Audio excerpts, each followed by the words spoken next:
제16장. 바리새인과 사두개인들이 와서 예수를 시험하여 하늘로부터 오는 표적 보이기를 청하니 예수께서 대답하여 이르시되 너희가 저녁에 하늘이 붉으면 날이 좋겠다 하고 아침에 하늘이 붉고 흐리면 오늘은 날이 굳겠다 하나니 너희가 날씨는 분별할 줄 알면서 시대의 표적은 분별할 수 없느냐?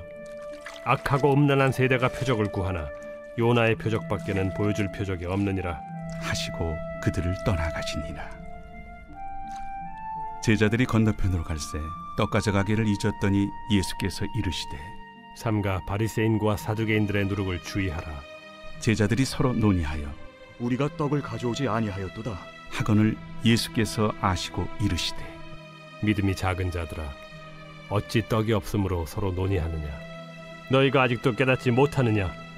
떡 5개로 5,000명을 먹이고 주운 것이 몇 바구니며 떡 7개로 4,000명을 먹이고 주운 것이 몇 광주렸는지를 기억하지 못하느냐? 어찌 내 말한 것이 떡에 관함이 아닌 줄을 깨닫지 못하느냐? 오직 바리새인과 사두개인들의 누룩을 주의하라. 그제서야 제자들이 떡의 누룩이 아니요 바리새인과 사두개인들의 교훈을 삼가라고 말씀하신 줄을 깨달으니라. 예수께서 빌립보 가이사라 지방에 이르러 제자들에게 물어 이르시되 사람들이 인자를 누구라 하느냐? 더러는 세례 요한, 더러는 엘리야, 어떤 이는 예레미야나 선지자 중에 하나라 하나이다. 너희는 나를 누구라 하느냐? 시몬 베드로가 대답하여 주는 그리스도시요 살아계신 하나님의 아들이시니이다. 바요나 시몬아, 네가 복이 있도다. 이를 내게 알게 한 이는 혈육이 아니요 하늘에 계신 내 아버지시니라. 또 내가 네게 이르노니 너는 베드로라. 내가 이 반석 위에 내 교회를 세우리니 음부의 권세가 이기지 못하리라. 내가 천국 열쇠를 네게 주리니 네가 땅에서 무엇이든지 매면 하늘에서도 매일 것이요 네가 땅에서 무엇이든지 풀면 하늘에서도 풀리리라. 이에 제자들에게 경고하사 자기가 그리스도인 것을 아무에게도 이르지 말라 하시니라. 샬롬, 반갑습니다. 오늘은 신앙 고백 위에 세워진 교회라는 제목으로 함께 하나님의 말씀 나누겠습니다. 오늘 16절에 보니까 시몬 베드로가 대답하여 이르되 주는 그리스도시요 살아계신 하나님의 아들이시니이다. 이 고백을 합니다. 내가 이 반석 위에, 즉 이 고백 위에 내 교회를 세우시겠다 예수님께서 말씀하십니다. 즉 교회는 예수를 그리스도로 고백한 사람들의 모임입니다.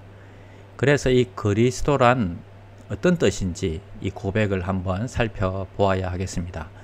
그리스도란 기름 부음을 받은 자란 뜻입니다. 당시에 기름을 부음을 받는 자는 예언자, 제사장, 왕 이렇게 3명입니다. 그래서 예수님이 하시는 사역이 완전한 예언자, 완전한 제사장, 완전한 왕의 사역을 하시는 분이다 하는 것입니다. 첫 번째로 우리가 기억할 것은 예언자로서 우리는 혼돈에서 자유롭게 된다 하는 것입니다. 예언자란 하나님의 대변인입니다. 우리가 예수를 믿을 때에 예수님께서 우리의 예언자가 되십니다. 하나님의 뜻을 가르쳐 주는 것입니다. 그래서 예수님은 완전한 예언자이십니다. 하나님의 뜻을 완전히 알고 그 뜻대로 우리를 인도하시는 분이십니다. 그러므로 예수님을 보면 하나님이 보이게 되어 있습니다. 우리가 무엇을 해야 하는지 알게 됩니다. 만약 예수님이라면 어떻게 하실까 생각하면 됩니다. 두 번째는 예수님이 제사장으로서 죄책감에서 자유롭게 하신다 하는 것입니다. 제사장은 하나님과 인간 사이에 위치하여서 인간의 죄를 속죄하기 위해서 하나님께 제사를 드리는 사람입니다. 그래서 예수님은 완전한 제사장입니다. 예수님은 짐승의 피가 아니라 당신의 피로 여러 번이 아니라 단번에 구원을 이루셨습니다. 그러므로 예수님을 그리스도라고 고백한 사람은 아무리 지은 죄가 많고 수치스러운 일을 많이 했더라도 죄에서 자유로울 수가 있습니다. 이미 용서를 받은 것입니다. 예수님의 피값은 나의 과거의 죄, 현재의 죄, 미래의 죄 모두를 용서하셨기 때문입니다. 세 번째는 예수님이 왕으로서 우리를 두려움에서 자유롭게 하십니다. 왕은 백성을 보호합니다. 예수님은 완전하신 왕이십니다. 그러므로 예수님을 구주로 고백하고 그 통치 밑에 사는 사람에게는 두려움이나 염려가 있을 수 없습니다. 예수님은 능력이 많으신 완전하신 왕이시기 때문입니다. 예수님은 당신이 하늘과 땅의 모든 권세를 가졌다고 말씀하셨습니다. 이러한 분의 통치 밑에서 그에게 순종하며 사는 사람들의 삶 가운데에 두려움이 없는 것입니다. 네 번째는 교회는 예수님을 그리스도로 고백한 사람들의 모임이다 하는 것입니다. 예수님을 하나님의 아들 그리스도라고 고백한 사람들의 모임을 교회라고 합니다. 교회 안에 속할 때에 안전합니다. 예수님은 우리에게 어떤 음부의 권세도 우리의 교회를 이기지 못할 것이라고 말씀하십니다. 즉 교회를 무너뜨리지 못할 것이라고 말씀하고 계십니다. 이것은 사실입니다. 근래의 계몽주의, 지성주의자들은 한 세기가 가지 않아서 기독교는 사라질 것이라고 말했지만 교회는 여전히 더욱 왕성하게 살아났습니다. 사탄은 교회를 넘어뜨리려 하지만 교회는 예수님이 지키시는 것입니다. 다섯 번째는 교회의 권한을 부여해 주셨습니다. 19절에 보니까 내가 땅에서 무엇이든지 매면 하늘에서도 매일 것이요 내가 땅에서 무엇이든지 풀면 하늘에서도 풀리리라 하셨습니다. 또한 예수님은 교회에 권한을 주셨습니다. 맨다, 푼다 하는 것은 히브리적인 표현입니다. 율법학자들이 이것은 해도 좋고 저것은 해서는 안 된다 판결을 내려주는 것입니다.